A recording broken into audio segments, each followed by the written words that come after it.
নমস্কাৰ আপোনালোকক সকলোকে পুনৰবাৰ অসম কুইক চেনেললৈ স্বাগতম জনাইছো। আপোনালোকৰ যদি শিক্ষকতা অৰ্থাৎ গভৰ্ণমেণ্ট স্কুলত যদি চাকৰি কৰাৰ সপোন আছিলে তেনেহলে আপোনালোকৰ সপোনটো ইতিমধ্যে পূৰণ হ'ব গৈ আছে। ইতিমধ্যে অসমৰ যোনটো ডিএলএড অৰ্থাৎ পিইটি টেষ্ট ডিএলএডৰ কাৰণে আপোনালোকে যোনটো PET test pre entry test দিব লাগে তাৰ কাৰণে ইতিমধ্যে আজিৰ পৰা এপ্লিকেশ্যন আৰম্ভ হৈ গৈছে আৰু এই এপ্লিকেশ্যনৰ অন্তিম তাৰিখ কি হয়, আপোনালোকৰ এই প্ৰি এন্ট্ৰি টেষ্ট কেতিয়া ঘোষণা কৰিব, লগতে আপোনালোকে এই প্ৰি এন্ট্ৰি টেষ্টৰ কাৰণে কি কি সিলেবাস ফলো কৰিব লাগিব, বিশেষকৈ যোনখিনি আপোনালোকে হায়াৰ ছেকেণ্ডাৰী পাছ কৰিছে বা গ্ৰেজুৱেশ্যন পাছ কৰিছে আপোনালোকৰ কাৰণে খুবেই কিন্তু গোল্ডেন চান্স। আপোনালোকে হয়তো গম পায় যে অসমত যেহেতু এতিয়া বিজেপি চৰকাৰ গঠন হ'ল আৰু বিজেপি চৰকাৰ কৈছে আমি চৰকাৰ হোৱাৰ পিছতে আমি কি কৰিম 50,000 চাকৰি আমি এডুকেশ্যন সেক্টৰত দিম। সো আপোনালোকৰ যদি এই ডিএলএড কোৰ্সটো কমপ্লিট হৈ থাকে, যদি আপোনালোকে মাত্ৰ মিনিমাম যদি হায়াৰ ছেকেণ্ডাৰী অৰ্থাৎ এইচএছ পাছ কৰিছে তেনেহলে কিন্তু আপোনালোকে প্ৰি-ইটি টেষ্ট দি কিনে আপোনালোকে ডিএলএডটো কমপ্লিট কৰিব পাৰিব। ডিএলএডটো কমপ্লিট কৰাৰ পিছত আপোনালোকে সি টেট দিব পাৰিব। অসমৰ যোনখিনি টেট হ'ব, Assam TET, Assam special TET, এইবোৰ টেটত আপোনালোকে বহিব পাৰিব। বহি কিনে আপোনালোকে ধুনীয়াকৈ কিন্তু অসম চৰকাৰৰ আণ্ডাৰত আপোনালোকে গভৰ্ণমেণ্ট স্কুলৰ টিচাৰ হ'ব পাৰিব। সো এই টিচাৰ হোৱাৰ কাৰণে আপোনালোকে কি কৰিব লাগিব, প্ৰথমে প্ৰি-ইটি টেষ্ট দি কিনে ডিএলএড কমপ্লিট কৰিব লাগিব। প্ৰি-ইটি টেষ্টৰ আপোনালোকৰ সিলেবাস কি থাকিব, আপোনালোকৰ এপ্লিকেশ্যন ফিজ কিমান, কোনবোৰ সিলেবাস আপোনালোকে ফলো কৰিলে আপোনালোকে 100ৰ ভিতৰত 80 বা 90% পোৱাৰ খুবেই সম্ভাৱনা থাকিব। লগতে আপোনালোকে পিইটি টেষ্টত কিমান মাৰ্ক পালে আপোনালোকে গভৰ্ণমেণ্ট কলেজ পাব বা প্ৰাইভেটত পঢ়িলে কিমান যাব, গভৰ্ণমেণ্টত পঢ়িলে কিমান খৰচ যাব, কিমানটা সেমিষ্টাৰ আছে, সবিশেষ তথ্যৰ ইনফৰমেশ্যন আজি এটা ভিডিঅ'ৰ একেলগে দিবলৈ মই চেষ্টা কৰিম। যদি আপুনি এইটো চেনেলৰ প্ৰথমবাৰ পাইছে চেনেলটো ছাবস্ক্ৰাইব কৰিব, বেল আইকন টিপি অল কৰিব যাতে এনেকুৱা ইনফৰমেটিভ ভিডিঅ' আপোনালোকে অতি সোনকালে পাই যায়। সো বলক ভিডিঅ'টো আৰম্ভ কৰোঁ। স্ক্ৰীনত আপোনালোকে চাব পাৰিছে যে আসাম ডিএলএড এডমিশ্যন 2026 চমুকে আমি যদি ক'বলৈ যাওঁ 2 ইয়াৰ ডিপ্লোমা ইন এলিমেণ্টাৰী এডুকেশ্যন আৰু ইয়াতে ধুনীয়াকৈ লিখা আছে যে pre entry test for admission into DLED course for academic session 2026 and 2028 যেহেতু এই DLED কোর্সটো দুবছৰীয়া হয়। সো প্ৰথমে আপোনালোকক ডেট খিনি কৈ দিছো, কেতিয়া আৰম্ভ হ'ব, কেতিয়া আপোনালোকক এডমিট কাৰ্ড ওলাব। ইয়াতে ধুনীয়াকৈ চাব পাৰিছে যে এপ্লিকেশ্যন ষ্টাৰ্ট 21 মে 2026 অৰ্থাৎ আজিৰ পৰাই কিন্তু আপোনালোকৰ এই DLED এন্ট্ৰেন্স টেষ্টৰ কিন্তু এপ্লিকেশ্যন আৰম্ভ হৈ গৈছে আৰু আপোনালোকক অন্তিম তাৰিখ ৰখা আছে 10 জুন। এই 10 জুনৰ আগতে কিন্তু আপোনালোকে এপ্লিকেশ্যন কৰিব লাগিব।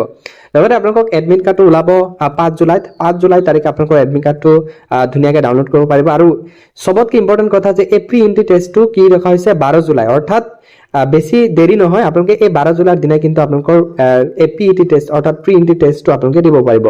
লগতে আপোনালোকৰ ৰিজাল্টটো ঘোষণা কৰিব 27 জুলাই 2026। সো বেছি দিন নহয়, আপোনালোকক আগষ্ট মাহৰ ভিতৰতে কিন্তু আপোনালোকৰ এই ডিএলএডৰ যোনটো আপোনালোকে এই কোৰ্সটো চাইছে এই কোৰ্সটোৰ কিন্তু আপোনালোকৰ এডমিশ্যন কমপ্লিট হ'ব, লগতে ক্লাছটো ষ্টাৰ্ট হৈ যাব।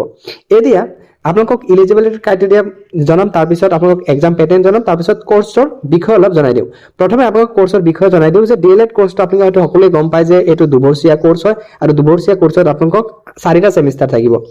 আৰু এই কোৰ্সৰ কাৰণে আপোনালোকে হয়তো আগতে গম পালে যে প্ৰি এন্ট্ৰি টেষ্ট দিব লাগিব আৰু টোটেল কুৱেশ্যন থাকিব আপোনালোকৰ 100টা আৰু কুৱেশ্যনটো মাল্টিপল চইচ কুৱেশ্যন থাকিব আৰু আপোনালোকক 2 ঘণ্টা দিয়া হ'ব। এইখিনি বাৰু পিছত জনাইছো আৰু এক্সাম পেটাৰ্ণটো আপোনালোকক জনাম। প্ৰথমে আপোনালোকক জনাই লওঁ যে ইলিজিবিলিটি ক্ৰাইটেৰিয়া কি হয়। এই এলিজিবিলিটি ক্ৰাইটেৰিয়া আপোনালোকে পাৰ্মানেণ্ট ৰেচিডেণ্ট অফ আসাম হ'ব লাগিব, অসমৰ বাসিন্দা হ'ব লাগিব আৰু স্থায়ী বাসিন্দা হ'ব লাগিব। বেলেগ ষ্টেটৰ পৰা আহিলে কিন্তু নহ'ব। তাৰপিছত আপোনালোকক মিনিমাম 12 পাছ। এতিয়া আপোনালোকে কোনটো ষ্ট্ৰীমৰ পৰা কৰিছে, আৰ্টছ চায়েন্স কমাৰ্চ, সেইটো ইয়াতে কোনো ধৰণৰ মেনশ্যন নাই। আপোনালোকে যিকোনো ষ্ট্ৰীমৰ ফালৰ পৰা হ'লে কিন্তু আপোনালোকে এই ডিএলএডৰ কাৰণে এলিজিবল হৈ যাব। ইয়াতে কিন্তু এটা ক্ৰাইটেৰিয়া আছে, মিনিমাম আপোনালোকে 50% মাৰ্ক থাকিব লাগিব। যদি আপোনালোকে জেনেৰেল কেটেগৰীৰ বিলং কৰে তেনেহ'লে মিনিমাম আপোনালোকক এইচএছত 50% মাৰ্ক লাগিব উইদাউট আপোনালোকৰ যোনটো 4th সাবজেক্ট আছে। 4th সাবজেক্টৰ বাহিৰে 5টা সাবজেক্টত আপোনালোকে 50% পাব লাগিব। তাৰপিছত যদি আপোনালোকে এছচিৰ পৰা বিলং কৰে 45% হ'লে হ'ব, বা এছটিবি বা এছটি হিলছ এনেকুৱা যদি ক্ৰাইটেৰিয়াৰ পৰা যদি আপোনালোকে এনেকুৱা যদি কমিউনিটিৰ পৰা বিলং কৰে বা এনেকুৱা কাষ্টৰ পৰা বিলং কৰিলে আপোনালোকে 45% মাৰ্ক হ'লে আপোনালোকে এই ডিএলএডৰ কাৰণে অৰ্থাৎ পিইটি টেষ্টৰ কাৰণে আপোনালোকে আবেদন কৰিব পাৰিব, এলিজিবল হৈ পাৰিব। লগতে এজ আপোনালোকক লিমিট ৰাখিছে মিনিমাম 18ৰ পৰা 34। আপোনালোকে মেক্সিমাম 34 ইয়াৰ্ছলৈকে আপোনালোকে আবেদন কৰিব পাৰিব আৰু মিনিমাম 18 বছৰ হ'লে আপোনালোকে ইয়াৰ কাৰণে আবেদন কৰিব পাৰিব। অৰ্থাৎ 2 বছৰ আপোনালোকক এজ ৰিলেক্সেশ্যন থাকিব। যদি আপোনালোকে SC STP hills ST hills এনেকুৱা যদি থাকে তেনেহ'লে 2 বছৰ আপোনালোকক এজ ৰিলেক্সেশ্যন থাকিব। যদি আপোনালোকক 36 হৈছে, যদি আপোনালোকে এছটিৰ পৰা বিলং কৰে তেনেহ'লে আপোনালোকে ইয়াৰ কাৰণে এলিজিবল হৈ থাকিব। লগতে যিহেতু আপোনালোকক কোৱা হৈছে যে reservation as per government Assam rule, যোনখিনি ছাত্ৰ ছাত্ৰী আপোনালোকে অবিচি পৰা বিলং কৰে, যদি আপোনালোকে এনচিএল আছে বা জেনেৰেলৰ পৰা বিলং কৰে, যদি আপোনালোকে ইডব্লিউএছ আছে তেনেহ'লে আসাম ষ্টেটৰ যোনটো ৰুল আছে, ৰিজাৰ্ভেশ্যন ৰুল আছে, সেইমতে আপোনালোকক এক্সামত চিট দিয়া হ'ব যেতিয়া আপোনালোকে মাৰ্ক পাবলৈ সক্ষম হ'ব। এতিয়া ইয়াতে বেসিক্যালি ইম্পৰ্টেণ্ট হ'ব যে আপোনালোকৰ এপ্লিকেশ্যন ফিজটো ধুনীয়াকৈ ইয়াতে মেনশ্যন কৰা আছে, আপোনালোকে ইয়াৰ পৰা চাই ল'ব। 600 টকা আপোনালোকে পেমেণ্ট কৰিব লাগিব যেতিয়া আপোনালোকে এপ্লিকেশ্যন কৰিব।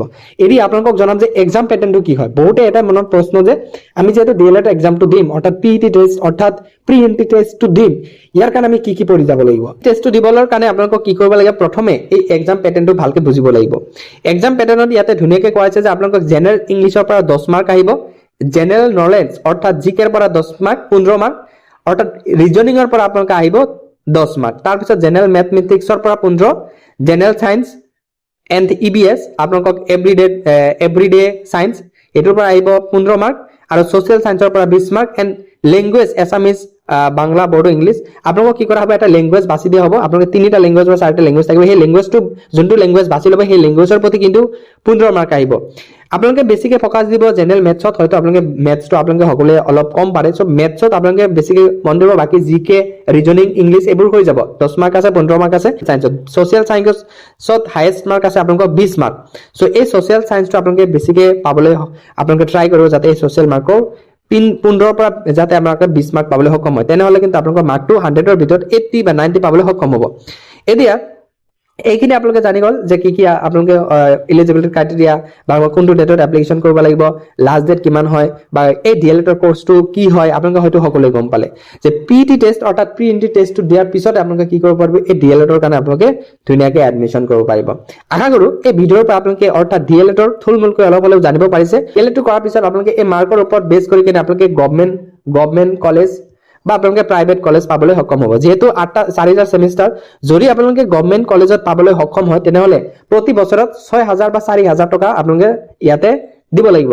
আৰু যদি আপোনালোকে প্ৰাইভেটত নাম ভৰ্তি কৰে তেনেহ'লে কিন্তু প্ৰতি বছৰত কিন্তু আপোনালোকে 30,000 টকালৈকে আপোনালোকে কি যাব পাৰে, খৰচ যাব পাৰে। সেই ভিডিঅ' ভাল লাগিলে চেনেলটো ছাবস্ক্ৰাইব কৰিব, বেল আইকনটো অল কৰিব, যাতে এনেকুৱা ইনফৰমেটিভ ভিডিঅ' আপোনালোকে অতি সোনকালে পাই যায়। ধন্যবাদ।